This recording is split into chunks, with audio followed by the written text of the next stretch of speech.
The race for the NL West crown is heating up, and the Dodgers are at a critical crossroads. On August 25th, 2025, they'll host the Reds in a pivotal matchup as they aim to solidify their position in the division. But here's where it gets controversial. Can the Dodgers afford to lose ground to the Padres in a tightly contested race? With Enrique Hernandez returning from the injured list and Hunter Greene back on the mound. This game could tip the scales in either direction. Let's break it down. The Dodgers, 74-57, narrowly avoided a sweep in San Diego over the weekend, thanks to a late offensive surge. Dalton Rushing's three-run homer in the seventh inning shifted momentum, while Freddie Freeman and Shohei Ohtani added insurance with back-to-back home runs. The result? An 8-2 victory that kept the Dodgers tied with the Padres for first place in the West. However, the Padres won 2 of 3 games in the series, creating a tense standoff. While the Dodgers hold the tiebreaker, 9-4 against the Padres this season, they still trail the Phillies by 2.5 games and the Brewers by 7 in the broader playoff picture. With 31 games left, every win matters. Meanwhile, the Reds, 68-63, are fighting for a wild card spot, 1.5 games behind the Mets for third. They've shown recent inconsistency, but ended a 3-game skid with a win in Arizona. Their August stretch, 11-10, has been slightly better than July, 13-12, though they've slipped from 7.5 games back of Milwaukee to 13, a concerning trend. The Reds' recent history against the Dodgers is mixed. They took 2 of 3 in Cincinnati in late July, but will face a formidable challenge at home this time. Pitching matchup, a tale of 2 starts.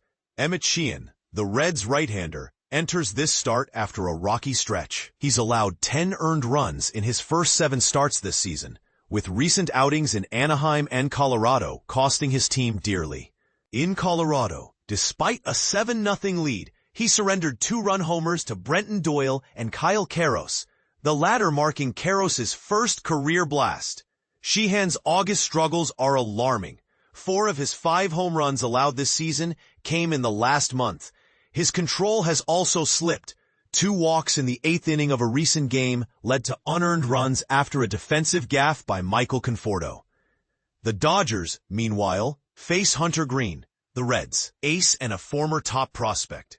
Greene, making his 14th start of 2025 after a 2-month IL stint due to a groin strain, has been dominant since returning. He's gone 6+ innings in both outings, allowing just 3 runs over 6 1/3 innings against the Angels.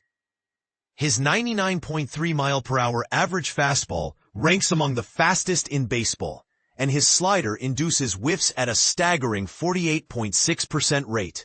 But here's the twist. Greene's 3 starts allowing more than 2 runs this season have all come on the road. Can he replicate his success against the team that gave him trouble as a rookie? Key players to watch. Enrique Hernandez returns to the Dodgers lineup after a rehab stint.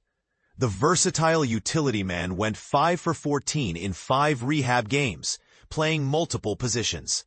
His return opens up a 40-man roster spot, but the team faces a tough decision with 3 IL hopefuls, Michael Kopech, Roki Sasaki, and Brusdar Graterol, potentially returning later this season. Tommy Edman, recovering from an injury, is on track for a September comeback, while Blake Snell will rejoin the team after paternity leave.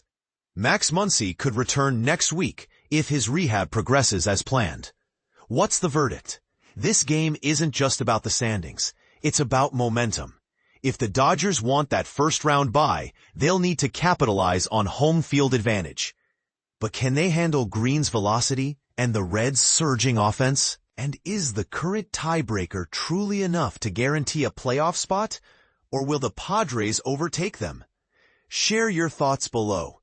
Do you think the Dodgers' strategy is sound? Or are they underestimating the competition?